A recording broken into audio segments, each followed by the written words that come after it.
Hola, muy buenos días. Bienvenidos a Daja, tu psicopodcast que pasa cada miércoles. Hoy mis compañeros José Luis, Alondra y Alejandra vamos a hablarles un poco de la momificación. Y para llegar a este tema tan interesante, vamos a empezar con unas bases sobre el duelo y qué pasa con esta situación, sobre todo ahorita que está tan reciente. Primero vamos a presentarnos para aquellos nuevos que no nos escuchan. Mi nombre es Diana.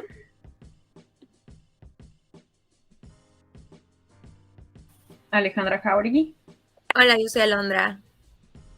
Hola, ¿qué tal? Yo soy José Luis. Mucho gusto de que nos estén escuchando aquí un ratito. Muy bien, para los que ya nos conocen, ya saben cómo funciona esta dinámica. Entre todos vamos a platicarles un poco de toda la información. ¿Alguno de ustedes quiere comenzar? Claro, pues mira, este tema de la comunicación, pues fíjate que es muy interesante y más que nada para poder llegar a esta cuestión, yo creo que es primero necesario hablar de lo que es el duelo, ¿no? Todo este proceso que pues es parte de la tanatología, que justo la tanatología pues es este acompañamiento, ¿no? En el proceso de alguna pérdida. Y justamente el duelo pues se involucra con esto, desde su propia etimología pues se dice, ¿no? De dolor, proviene del dolor. Entonces, ¿a qué nos lleva todo esto? Es el dolor ante alguna pérdida quizás. Y de hecho se tiene muy relacionado que justamente la tanatología va enfocada como a esta cuestión de la muerte. O sea, que sí en parte está relacionada, pero yo creo que abarca mucho más. Digo, no solamente es perder a algún familiar, algún ser querido, sino incluso podemos llegar a vivir un proceso de duelo mediante objetos, alguna emoción, incluso algún conocimiento. Hay incluso, por ejemplo, la pérdida, bueno, explicando un poquito la pérdida emocional, se puede llegar a dar en caso de personas que sufren amnesia. Yo no pierdes, no, bueno, no pierdes a la persona como tal, pero esta persona pierde sus recuerdos. Entonces, si esta persona, digamos, tiene hijos o tiene amigos, ¿cómo llega a repercutir, no? Estas personas que están a su alrededor llegan a tener un proceso de duelo, ¿no? Porque es como que pierden, ven cómo la persona los olvida y simplemente no los recuerdan. Entonces, desde aquí abarcamos toda esta cuestión de las pérdidas, ¿no? No sé si alguien gusta comentar algo más. Sí, claro, y lo que comentas creo que se relaciona mucho con esto, ¿no? De que el duelo toma en cuenta componentes tanto psicológicos como físicos y sociales, ¿no? Porque sabemos que cuando una persona está en duelo, pues suele apartarse, suele aislarse, a lo mejor las relaciones, las actividades que hacía anteriormente, pues ya no las hace, ya no las hace con frecuencia, o a lo mejor lo hace pues no con el mismo entusiasmo que antes. En muchas ocasiones creo que también como que el hecho de que se sientan mal emocionalmente y se empiezan a lo mejor no arreglarse, a lo mejor a comer menos, ¿no? Esta parte física que también se ve afectada.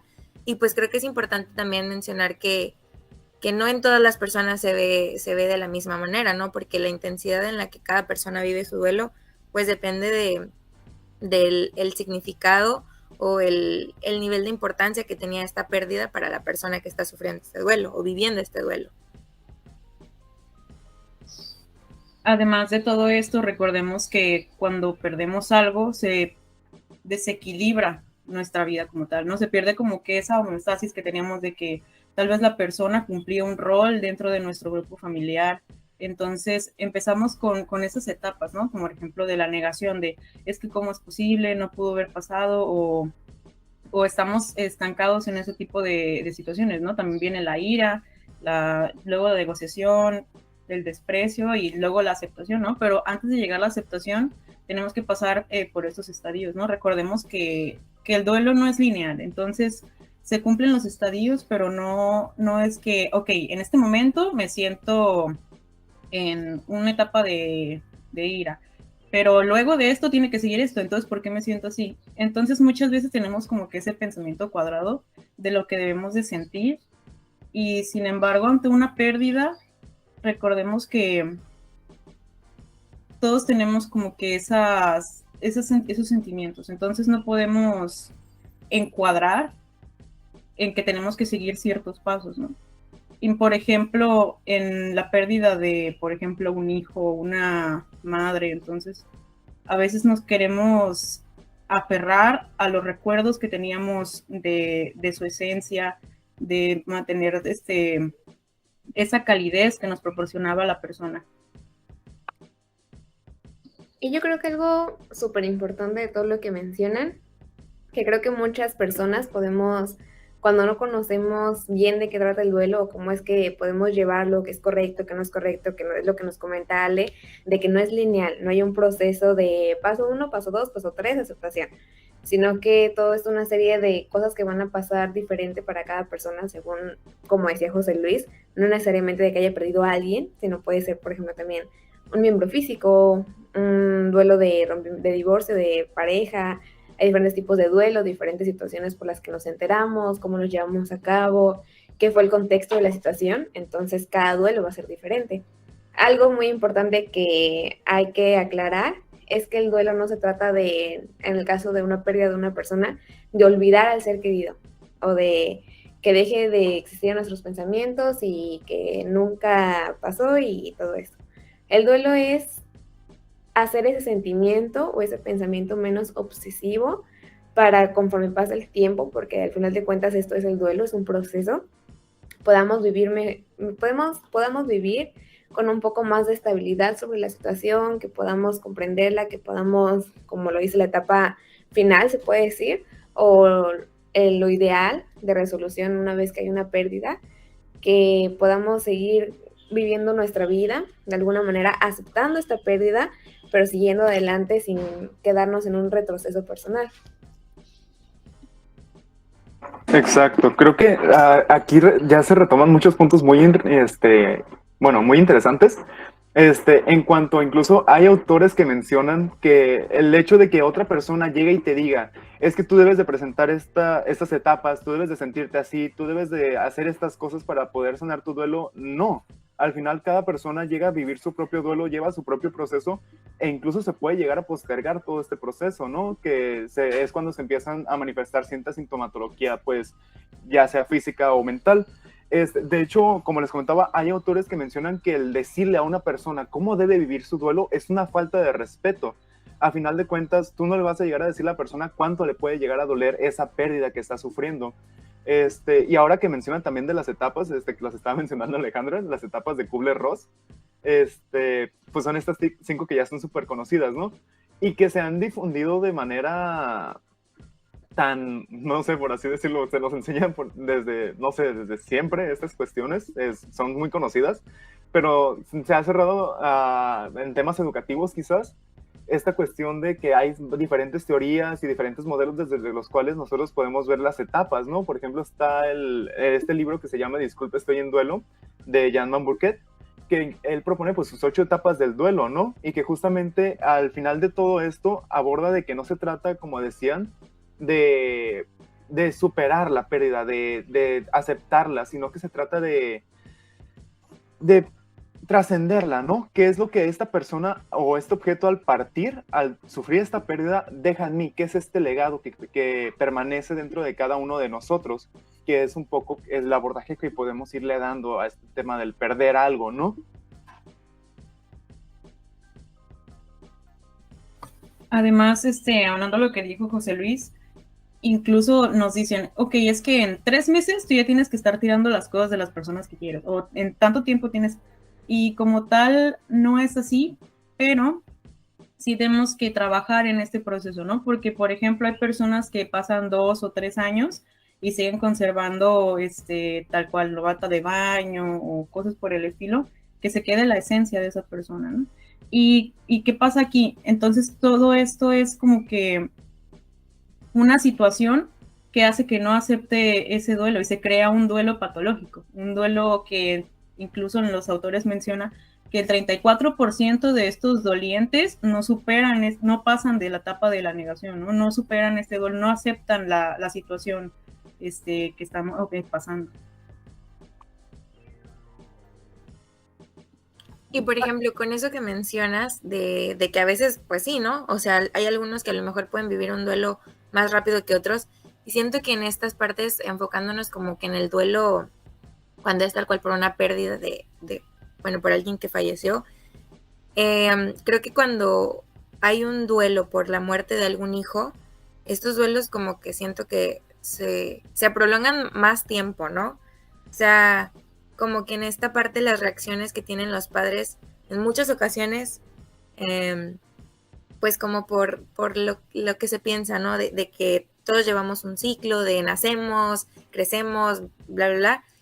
Y como que cuando se rompe este ciclo y el hijo es el que muere antes que el padre, como que también ahí creo que puede influir en este tipo de duelos, de que los padres se sientan que no los protegieron bien, que a lo mejor no hicieron su trabajo como padres como deberían, o no sé, como que siento que empiezan estos sentimientos de culpabilidad, del qué hubiera pasado si, y siento que este tipo de duelos puede ser a lo mejor los más, de los que se viven de manera más intensa a nivel emocional y de los que duran más tiempo. Bueno, antes de pasar a este tema tan importante que menciona Londra, que es lo que nos va a llevar a la modificación, creo que a pesar de que categorizar el duelo es una situación muy compleja, incluso para tanatólogos, que es su área de especialidad, para psicólogos en general, porque como ya mencionando desde el inicio de este programa, el duelo depende de las circunstancias, diferentes duelos, diferentes circunstancias, diferentes etapas, diferentes procesos. Pero hay una manera de verlo como dualidad, bueno, como diferencia, que puede ser el duelo adaptativo, que es cuando hablamos de que esta persona va viviendo su proceso, va va pasando por las diferentes etapas que le pueden ayudar a concluir este cierre de la persona que perdió, y el no adaptativo, que es cuando la persona tiene una sintomatología que le impide o es una barrera para poder llevar el proceso de manera correcta, y es cuando empiezan a ocurrir diferentes fenómenos, como el que vamos a hablar hoy, de uno de muchos, porque como ya dijimos, hay muchísimas maneras, pero hoy vamos a enfocarnos en uno muy interesante que queremos contarles, que se da sobre todo, como menciona Alondra, por la muerte de un hijo. Es muy diferente la conexión que tenemos, por ejemplo, con nuestra pareja, con nuestros padres, primos, amigos, que la conexión y el apego que llegamos a generar con nuestros hijos. Entonces, cuando sucede la pérdida de uno de ellos, es un duelo muy diferente, significativo en diferentes potencialidades, y vamos a hablarles un poquito de eso.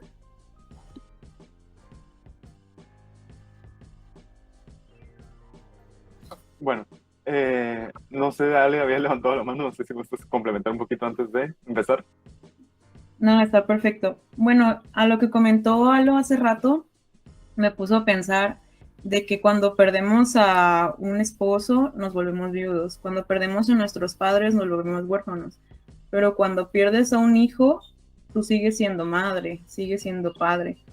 Y este proceso a veces, con base en Gaby Pérez Islas, es el proceso que más cuesta, por así decirlo, porque tú planteas tus expectativas hacia tus hijos, ¿no? Entonces, el romper estas expectativas, el resentir, como decía, lo de que no los protegí, de que se rompe como que ese equilibrio que querías manejar, ¿no? Entonces, también es importante entender que, aunque pensamos que esas expectativas de que mi hijo tenía que darme nietos o cosas así, realmente las vidas, pues naces y mueres. No te dicen tienes que vivir tanto tiempo y tiene que ser así. Entonces, el no comprender que hay vidas que duran 7 años, hay vidas que duran 21, hay vidas que vidan 95, es no entender este ciclo de vida que tenemos nosotros. Entonces, es una parte también que podría ayudar a entender esta situación, a aceptarlo también. Exacto. Y pues ya como decía Diana, pues dando un poquito de introducción a esta cuestión de la momificación, cabe mencionar también que desde pues una perspectiva constructivista hay muchas técnicas y está muy relacionada con el tema pues del duelo, ¿no? De este proceso como tal. Los constructivistas entienden al duelo como tal, como una reconstrucción del mundo de significados que nosotros ya tenemos. Estos significados que tenemos ya implantados, por así decirlo, a través de las experiencias, pues se ven amenazadas a través de la pérdida. ¿Esto qué va a repercutir?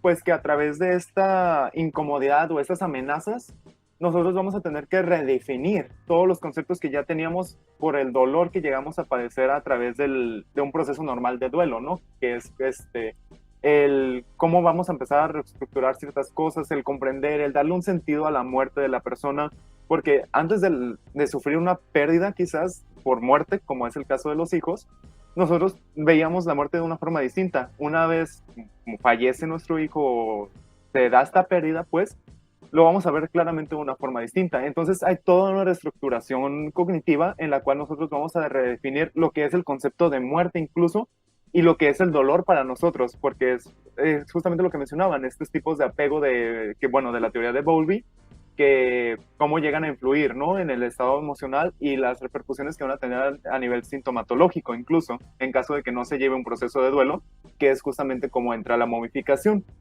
Adelante, Diana. Ahorita que mencionas esto del constructivismo, me viene a la mente otra teoría que viene muy implícita en cómo podemos ver actualmente el duelo, sobre todo en los últimos 3 años, que es a través del diseño instruccional, del uso de la tecnología, cómo es que la pandemia y el mantener alejados a tantas familias en cuestión geográfica y a veces incluso dentro de la misma casa cuando había un contagio y una persona enferma dentro del hogar, aún así había que tenerse esta distancia que por supuesto no estábamos acostumbrados. Empieza el uso de la tecnología, cómo es que interviene y acerca a las personas y permite vivir esta etapa de una manera completamente diferente con la que no estamos relacionados, que relacionándolo con el constructivismo que tú mencionas, empezamos a crear nuevos constructos, nuevas formas de pensamiento, de organización, de cómo es vivir el duelo, tanto de hijos, padres, hermanos, tíos, abuelos, amigos, y algo que es tan reciente, entonces me parecía interesante mencionarlo.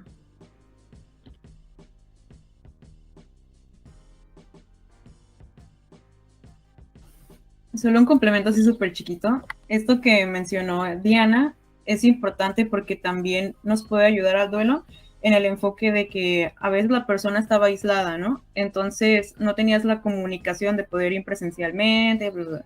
Entonces por medio del teléfono a veces puedes hacer videollamadas, entonces esto te ayuda como tener como que un contacto previo con la persona y a poder pues darle un cierre a final de cuentas, ¿no? A veces las personas no queremos que todo sea contacto físico, pero a veces las posibilidades nos limitan, ¿no? Entonces esas construcciones que tenemos nos apoyan a que estas relaciones no se pierdan a final de cuentas y apoya a que podamos tener un duelo más sano.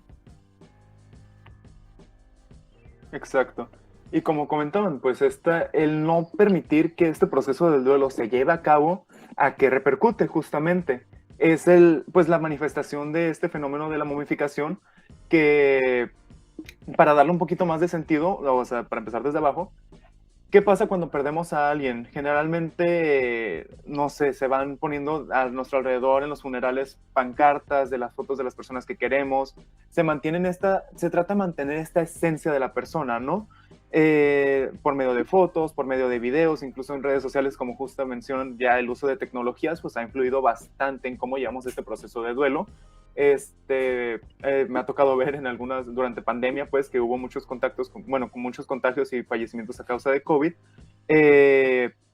como por medio de redes sociales se realizaban videos también de la plataforma de TikTok para hacer memoria, ¿no? A este individuo. Ahora, esto arraigado, pues, bueno, relacionándolo a esta cuestión de no superar el proceso de duelo o no llevarlo a cabo de la manera correcta, ¿en qué se manifiesta? En conductas. Las personas que llegan a tener una pérdida quizás de algún hijo, como se ha estado abordando, llega a ser un proceso que no es de fácil asimilación o que cada quien pues lo va a vivir a su manera, pero se va a postergar. ¿De qué manera? Nosotros vamos a empezar a implementar fotografías de nuestros hijos, por así decirlo, bueno, poniéndonos en el papel, por así decirlo. Vamos a empezar a poner fotografías de la persona que perdimos, vamos a tratar de mantener su esencia lo más viva posible. Es un contacto de irrealidad, porque en sí la persona ya no está muerta, y la frialdad incluso de la palabra muerte, ¿no? Que es algo que se nos ha impuesto incluso.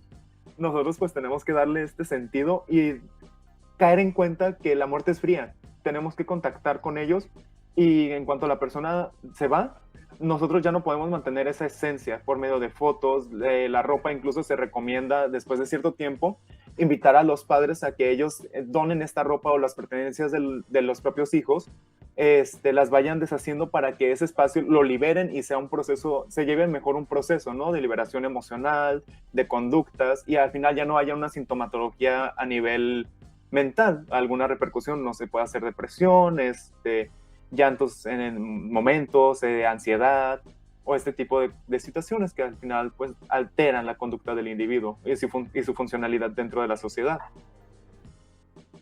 Claro, y con respecto a esto que dices, o sea, creo que pasa mucho, ¿no? De que los papás, en este caso, hablando de la pérdida de un hijo, ¿no? Como que le invierten más a la muerte, por así decirlo, que a lo que hacen en vida, porque por ejemplo, se enfocan en estar acomodando el cuarto de su hijo, en estar limpiándolo, en acomodarle la ropa, o sea, y lo tienen intacto como si la persona siguiera ahí, ¿no? Entonces, se enfocan tanto como en esta parte de seguir teniendo su esencia, por así decirlo, con sus cosas, como si cuando lo tenían antes, que ellos son los que se empiezan a dejar, y es cuando caen en lo que mencionabas, ¿no? Que pueden caer en una depresión, en problemas graves de salud por esta parte emocional que realmente les pega mucho, ¿no? Sí, que vamos ahorita que estamos informándonos y estamos conociendo un poquito más del tema, en este proceso de duelo, a pesar de que hay barreras que a cada familia le pueden impedir llevar el proceso de una manera más saludable para llegar a esta estabilidad final, recordemos que no está mal. O sea, cualquier evento que vivamos durante el duelo no va a estar bien, ni va a estar mal, ni va a ser lo estás haciendo bien o lo estás haciendo mal, porque recordemos que cada sensación, para cada familia va a ser diferente. Entonces creo que queda también una invitación para ustedes, esperemos que no se encuentren en una situación futura, cercana, pero creo que sí es algo inevitable a lo que estamos expuestos como seres humanos, que es a vivir diferentes duelos tarde o temprano. Siempre habrá algo que ganar, siempre habrá algo que perder. Entonces, como invitación, es muy importante acudir con profesionales si el proceso de duelo se está viendo afectado de manera, en las vidas de las personas, de manera rutinaria, para seguir como haciendo, pues, de la vida diaria, por decirlo así, trabajo, escuela, si es que estudian, seguir con actividades de gozo, de placer, salud mental. Entonces, siempre que veamos que algo no, tal vez no nos cuadra, o sentamos que no es parte o no debería ser tan normal parte del proceso, como menciona Alondra, una depresión o algo de lo que ya es más difícil salirse en ayuda profesional, siempre consultarlo con un profesional.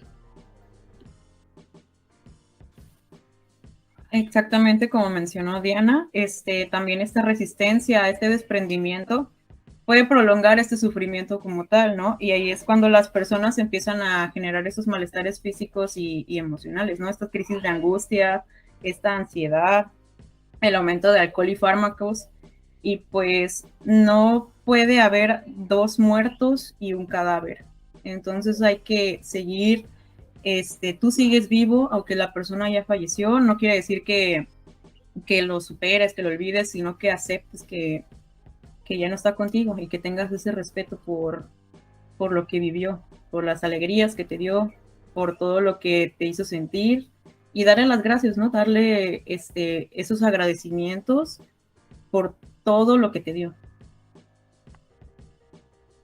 Exacto, es al final, pues, o sea, ¿qué nos conlleva todo esto? A hacer conciencia, pues, de que la muerte es algo natural, que todos en su momento vamos a vivir de alguna u otra manera, pero independientemente de eso, también es necesario, pues, ahorita comentar las estrategias, ¿no? Que llegan a implementarse para poder llevar a cabo un proceso más sano, como se ha estado comentando, que es pues por medio de las relaciones sociales. A final de cuentas, nosotros el compartir el hecho de lo que nos está afectando nos ayuda a hacer conciencia y a hacer un contacto con la realidad de lo que nos está afectando a nivel emocional o nivel cognitivo o conductual.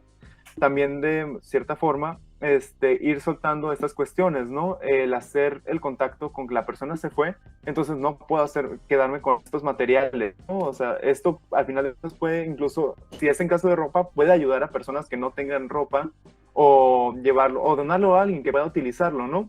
Es el trascender, el legado que deja este individuo, ¿cómo le vamos a dar este sentido? Ya nos quedan 5 minutos, no sé si gusten ir haciendo alguna conclusión o algún último comentario.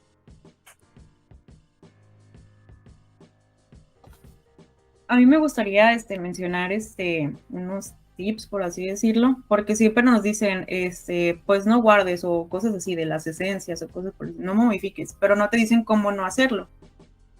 Entonces, si ya ha transcurrido 1 año o 2 años, creo que ya es momento como de que empecemos a saber qué vamos a hacer con las cosas de la persona. Entonces, como paso 1, debería estar toda la familia presente al momento de pues sacar las cosas, hacerlo con mucho respeto y que estén todas las familias involucradas.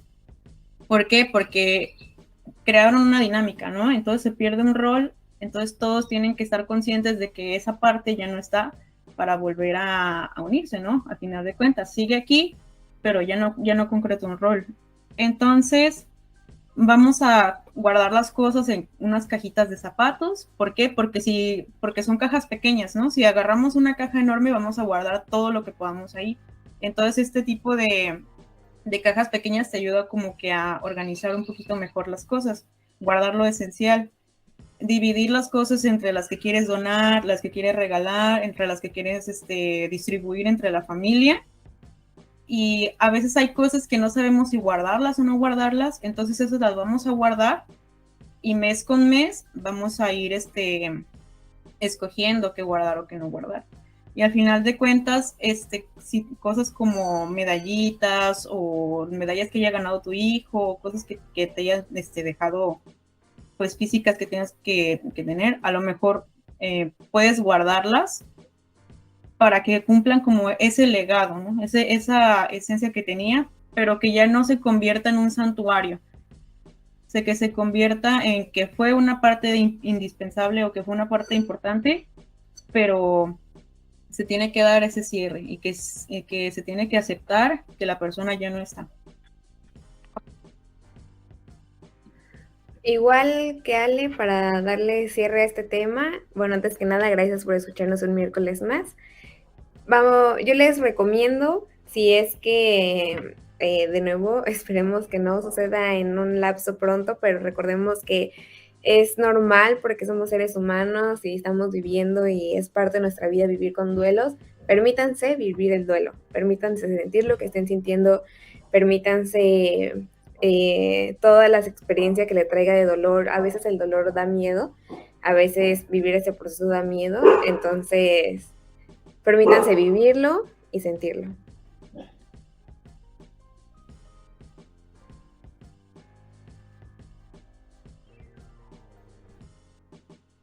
No sé si Alondra gustes comentar algo antes de dar cierre.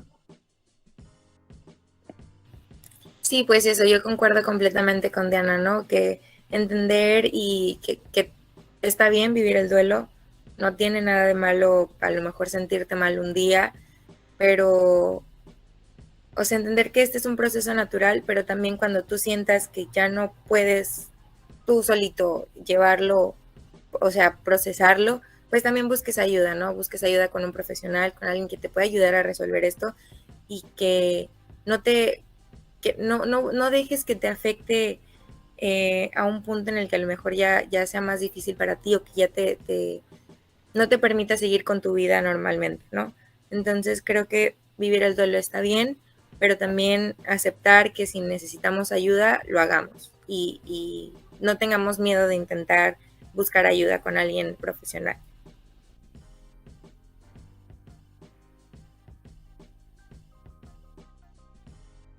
Muy bien, pues creo que en sí ha sido un tema bastante interesante. Podemos abarcar muchas cuestiones y pues al final de cuentas nos llevamos esto pues a reflexionar, ¿no? Como dicen, en algún momento todos lo vamos a vivir, es parte de la vida.